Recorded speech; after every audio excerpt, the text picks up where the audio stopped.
Hey everybody, I'm Jamie Poisson.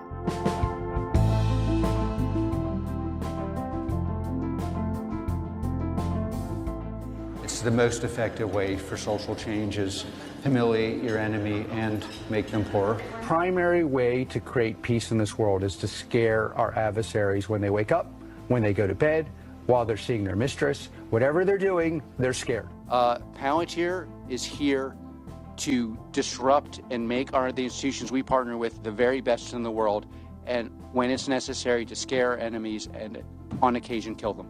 So you're hearing there from the CEO of a company that stands to be one of the most influential of the Donald Trump era. The man in that audio is named Alex Karp. The company that he leads is called Palantir. Now, depending on your interests, it's likely that you'll recognize Palantir for different things. The company, co-founded by billionaire Trump donor and democracy skeptic Peter Thiel, markets itself as a data analytics company. They're also known for creating systems used at the policing and military level, technologies like predictive policing, for example, the kind of tech that can use private social media postings, among other things, to forecast crime. Palantir's technology has been at the center of everything, from ICE's accelerated deportation programs to the wars in Gaza and Ukraine, and to Elon Musk's Doge project. The New York Times reported recently that the Trump administration has expanded Palantir's work with the federal government to essentially create a master list that would include the private information of Americans, what the Times says could give Trump untold surveillance power. Palantir has denied that reporting. Michael Steinberger is a reporter with the New York Times Magazine, although I should say that he was not involved with the Times reporting that I just mentioned. He is also the author of a forthcoming book on Palantir's CEO, the philosopher in the Valley. And he joins me now to talk about the company, quietly at the center of modern American life, and what Palantir stands to tell us about the future of government and surveillance.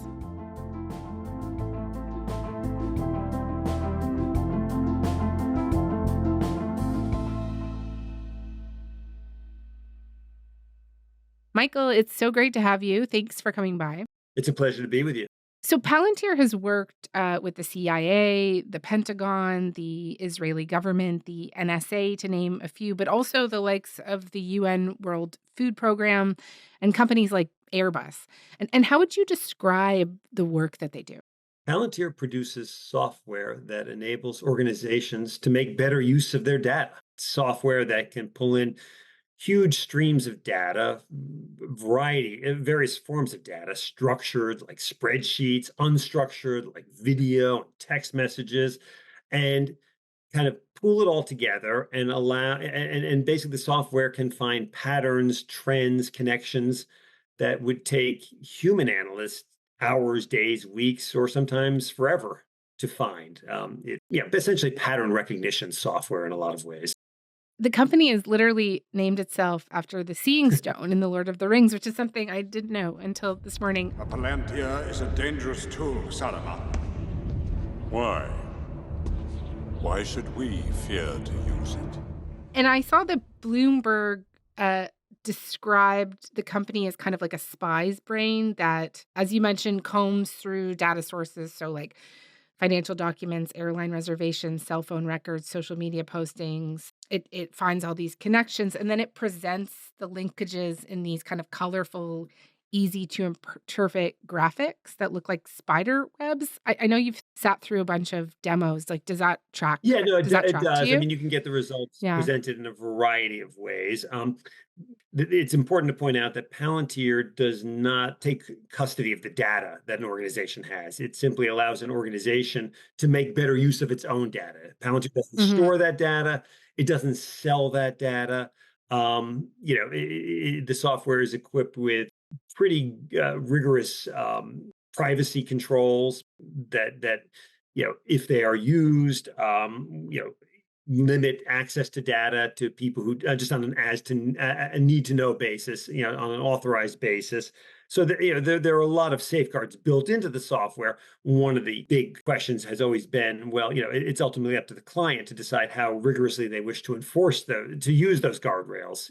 So that's always been an open question with Palantir. But I think, it's important to note that, they don't actually control the data. Yeah, I want to get into that with you a little bit more as we go along here. But when did the company first begin to really emerge on the national and international stage? Well, the company can trace its origins back to PayPal, which Peter Thiel had co-founded in the late 1990s, and then basically PayPal had in its early years ran into a very significant problem: fraud. There were lots of fraudsters who were siphoning off millions and millions of dollars, and it basically threatened to put the company out of business. PayPal was generating a lot of data internally, and they had human analysts, but sifting through that data was just something that was, there was just no way. There were just not enough eyeballs and not enough hours in the day to sift through all that data to find out, okay, where's the fraud happening, and so forth. And so basically, they devised some software that could identify suspicious patterns of behavior. And long story short, it ended up saving the business. The software was very effective, really good at identifying the suspicious behavior, which the human analysts would then they would look more closely at the activities that had been flagged and make a determination whether this was legitimate cause for concern or if the software had led them astray and so forth. And so basically, it saved PayPal's business. Cut to 2000, early 2000s, 9/11 has happened, and at some point, Peter Thiel, it occurred to him that perhaps the same pattern recognition software that had saved PayPal's business could be applied to the war on terrorism, could help the U.S. government identify suspicious patterns of behavior that could lead to terrorist attacks, could help the U.S. government track down and kill terrorists or prevent terrorist attacks. And, he had this idea, he shared it with a couple colleagues, and this is how Palantir began. Could one do something from a libertarian or civil liberties point of view that would still be, tough on terrorism and things like this? If the World Trade Center would erode civil liberties as much as it did in 2001, I didn't even want to think what would happen if you had another terrorist attack. And so you have to prevent it to stop more erosion. What Palantir does. I know there's this claim that Palantir was instrumental in the assassination of Osama bin Laden, and that it was their software that located him for the eventual U.S. strike. What do you make of the reporting around this? I know it's like also this kind of lore that hangs over the company, right? Yeah. Well, it's been very good for their business, I think. It has not been conclusively established. Let's put it that way. But it was something that when this story came out, they were still a fledgling business, and it gave them a lot of cachet. And the fact that we're still talking about it in 2025. Suggests that the mystique has endured.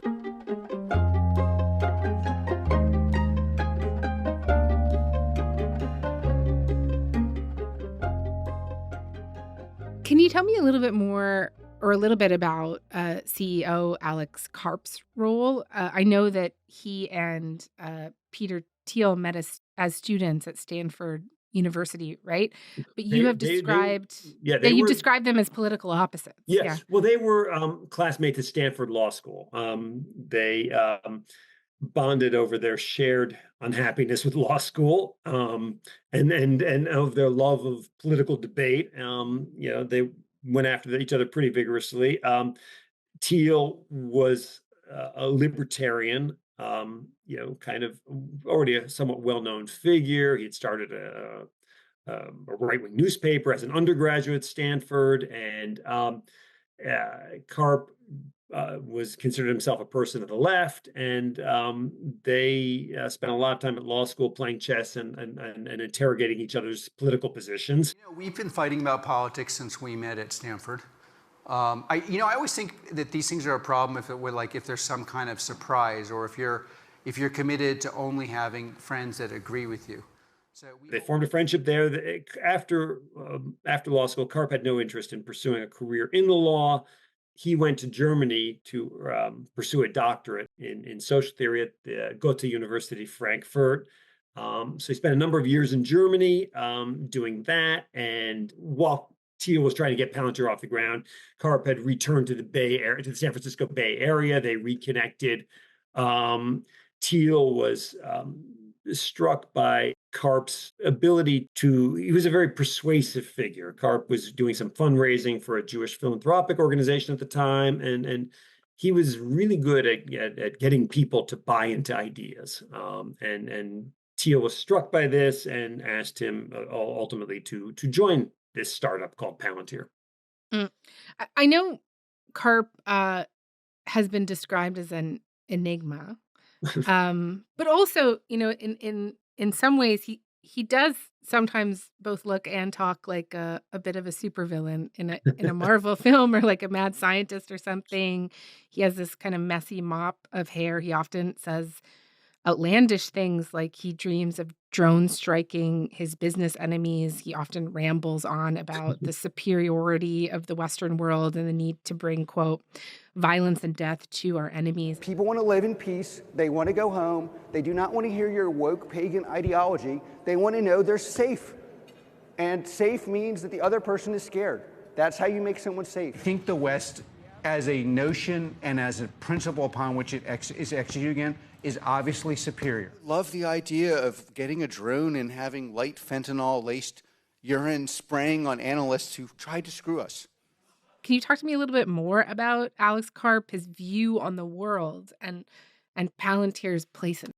Well, he's very outspoken and very unfiltered, which has made him a very appealing figure, certainly for television bookers, because he's not a stereotypical CEO, doesn't look like one, and doesn't talk like one, and he has in the retail investment community, he has a great many fanboys, not maybe quite at the level of Elon Musk, but approaching that, who just adore him for his outspokenness, his bluntness, and what he is particularly outspoken and blunt about is the state of the world. I mean, he thinks that it's violence and chaos are the normal state of affairs, and that we in the West have enemies who want to destroy us, destroy our way of life, and it's got a very, very dark view of things, and sees Palantir as a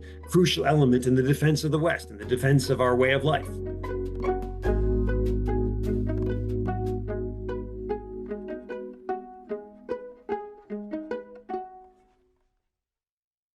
The fact that they say that they don't store or sell client data, as you got into, that they don't spy on Americans, that they abide by robust privacy controls.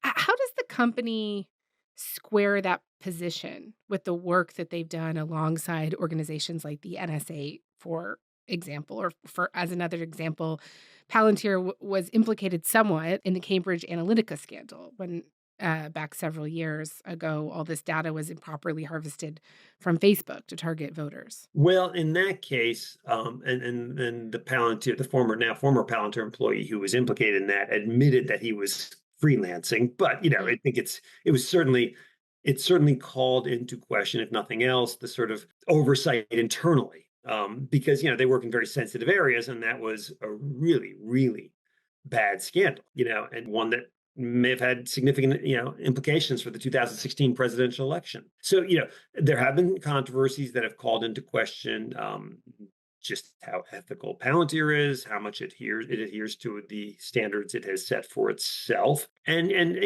right now, of course, very much involved with DOJ, they're very much involved with ICE and with deportation efforts in the United States. You referenced at the top this report in the New York Times that being used to create essentially a surveillance apparatus in the federal government, which they strongly dispute. It's caused a lot of anger at the company because they say it's just not true. But at the end of the day, it's up to the client, how this stuff is used, how rigorously they enforce these things. And in the case of DOJ, in the case of ICE, in the case of the work that's being done, in government in government agencies in Washington. The basic problem is here that a lot of Americans don't trust the Trump administration Yeah. with their personal data. The reality is that a lot of this data was kept segregated historically for this very reason, because Americans give a lot of their data to the government. Canadians do the same thing. We give this over because we're required to, but also because we trust that it will be handled cautiously, that that people who should not see our personal data will not see it. And that trust was violated with DOJ. And to the extent that Palantir has been involved with that, it obviously raises concerns about what the company is doing. Yeah. What do we know, if anything, about how ICE is using the technology? Well, I mean, they have a longstanding relationship with ICE that actually predates the first Trump administration. They were used by, it was started actually during the Obama administration. It was after a federal drug agent was murdered by a Mexican cartel, as I recall, and Palantir was brought in to help, and its software proved very effective at identifying the perpetrators and bringing them to justice. From that, a relationship developed, a contract was signed, and it wasn't very controversial until Trump won the presidency in 2016 and then began his harsh immigration crackdown after taking office. Was there ever a time that you wished you had not done work for ICE? Absolutely. Completely. You wish you'd never done it? No. You asked, is there ever a time? Did I suffer? Look, everyone in my family thinks voting for Biden is right of center. I've had some of my favorite employees leave. Over ICE? Over ICE. Again, because, Palantir had this relationship with ICE. And I think, during the first Trump presidency, because Thiel's very strong support for Donald Trump during the 2016 presidential campaign had inevitably made Palantir a lightning rod and a source of suspicion. Thiel had strong anti-immigration views. So, for critics of the first Trump administration's policies, Palantir was an obvious source of concern and target. And right now, do we know how the technology is being used in the agency's massive deportation efforts that are currently underway? It's being used to facilitate deportations, to implement actions, to remove people from the country, to the mechanics of removing people from the country.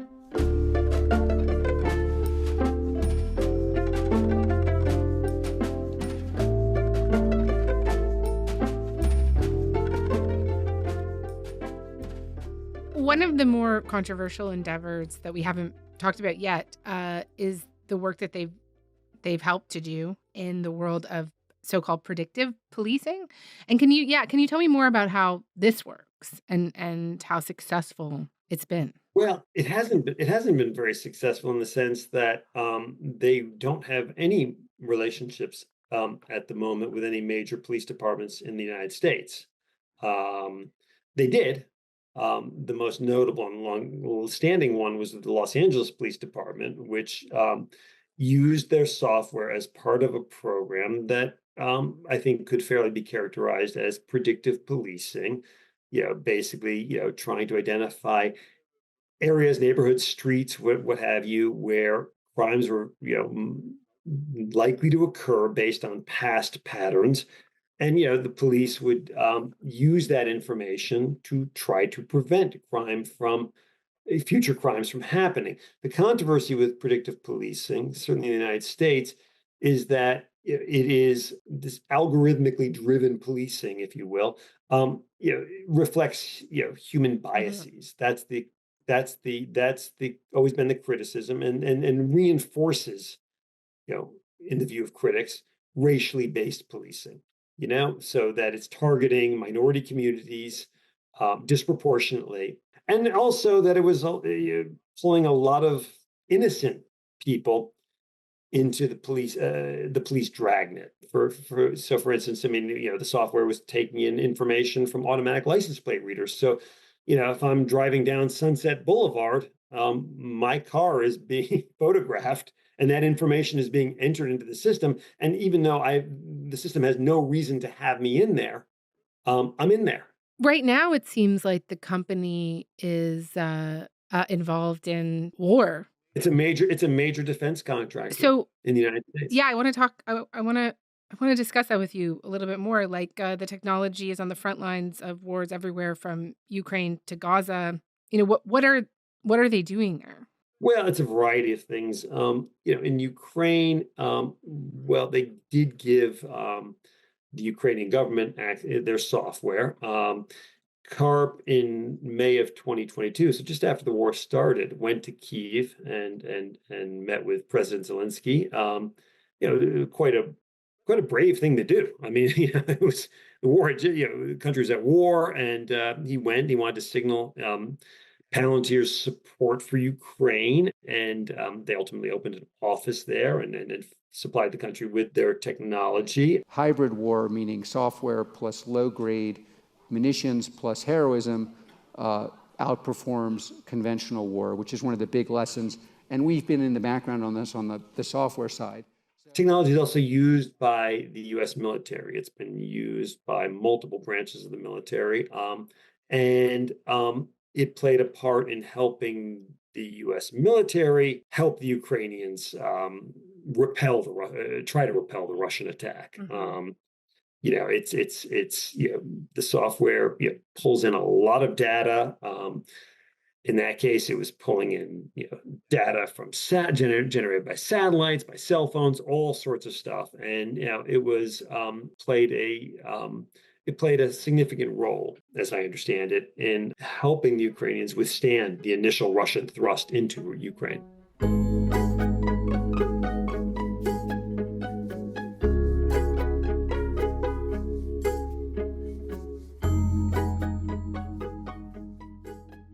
Is there a sense that Karp's politics, that the way that he sees the world, influences, the priorities of Palantir? Like, just listening to him talk, he invokes war often, right? Like, he talks about the legacy of the Manhattan Project. He talks about this kind of clash of civilizations, like in his framing, about there being a hierarchy of nations, of which the United States is at the top. And so, where does his politics fit into all of this? So you've just written a whole book about him. Yeah. Yeah. Well, the first thing to understand is that, it was a company founded with a very distinct agenda, a political agenda. It was a company founded. Their idea was they were going to defend the United States, helping defend the United States and the West more broadly. And so from the start, it was Palantir's policy not to sell its software to the Chinese government or any Chinese companies, nor to sell to the Russian government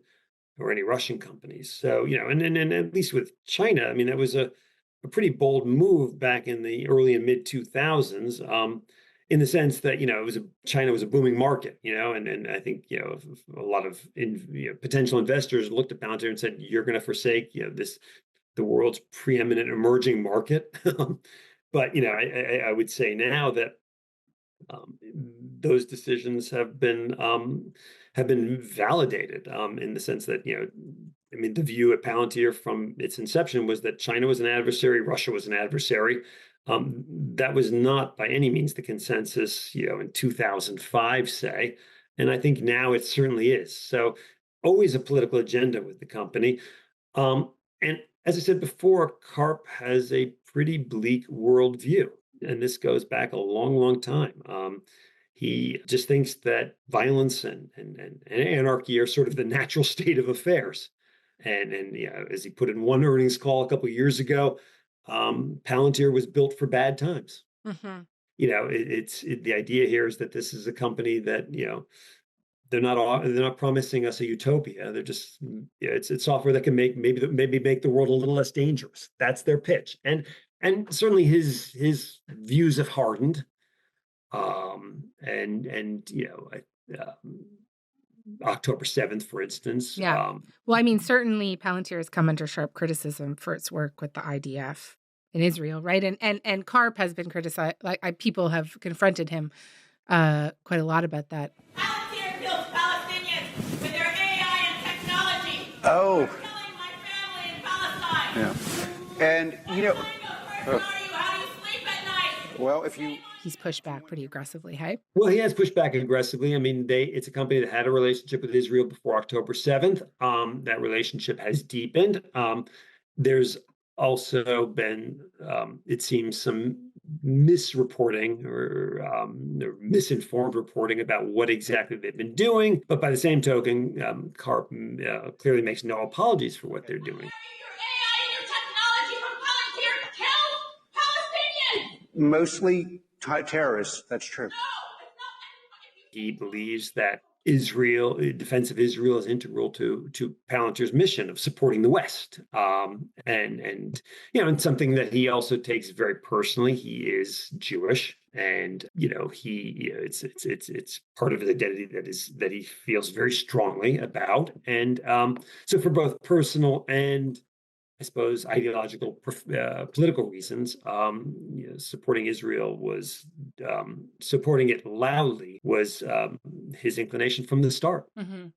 Michael, I don't know if you've seen this, but last week, Task and Purpose, like the outlet Task and Purpose, reported that a number of tech executives, including from Palantir, have been sworn into the U.S. Army as lieutenant colonels. Sham Sankar, who's the chief technology officer at Palantir, and also Bob McGrew, who was an early engineer at Palantir and then went to OpenAI. Yeah, they were all part of this cohort that was sworn in.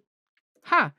Does that not strike you as unusual? Well, there are lots of things about this moment that are unusual. Yeah.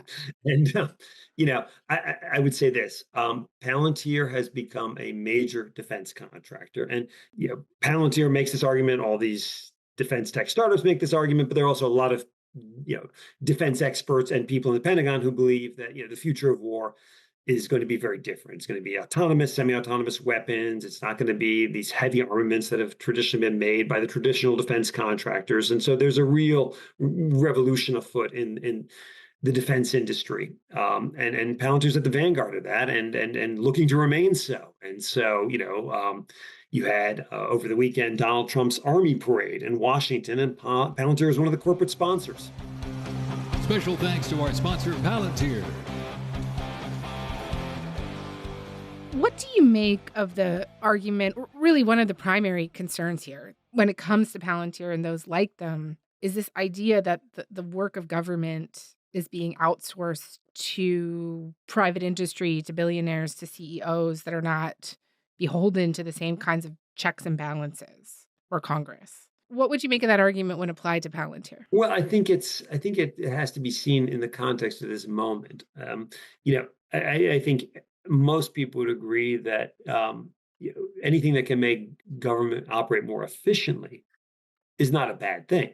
If you can make government operate more efficiently and at less cost to taxpayers, that seems to be a desirable outcome. If Palantir makes software that can make the government operate better, and we've seen examples of this. I mean, Palantir's software was instrumental in helping the United States try to come to grips with COVID-19. They were brought in to help, and the people overseeing the federal government response for initially were operating sort of it's kind of like the fog of war. They just couldn't get good data. They couldn't pull all the data together. We've got this kind of crazy healthcare system in the United States where every state has its own things. Every state does things a little differently, and they could not get sort of that global view. And Palantir helped them get it in a matter of weeks.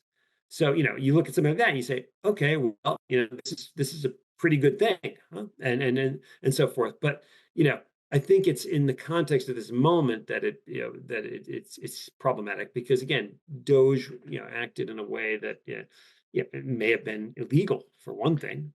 And just to come back to Palantir and to Alex Karp and Peter Thiel, I guess, as well, because they have a lot of agency in what they choose to do with their technology and how it's used as well. I'd just be curious, to ask you this straight as someone who has just spent all of this time writing this book, like, what is Palantir's ultimate vision for the future? What version of America or of the West do they want to manifest? Does Karp want to manifest? What kind of world is he working to create here? Or are they working out?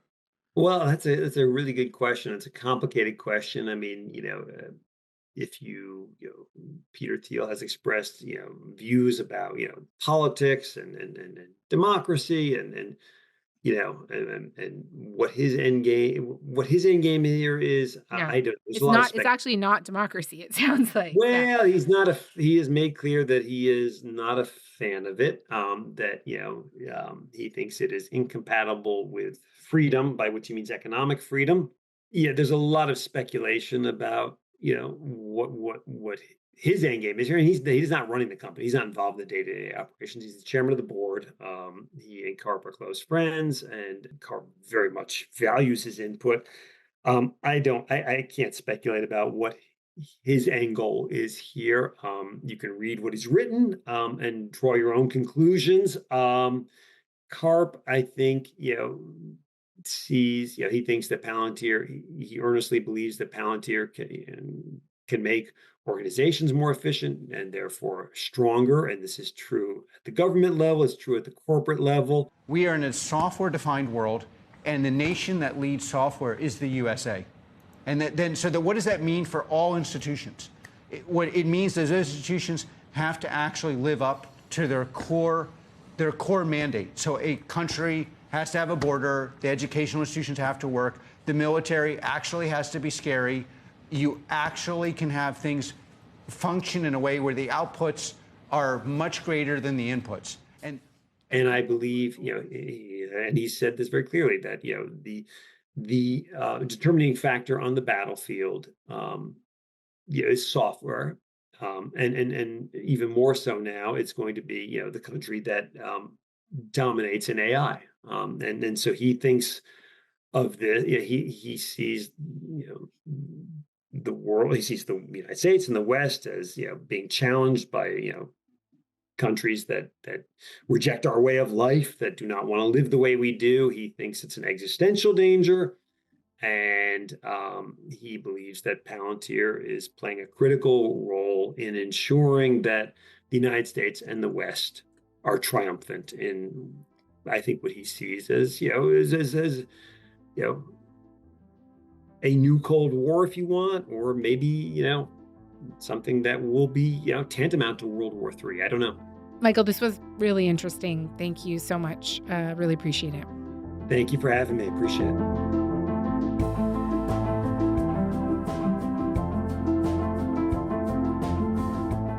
All right, that is all for today.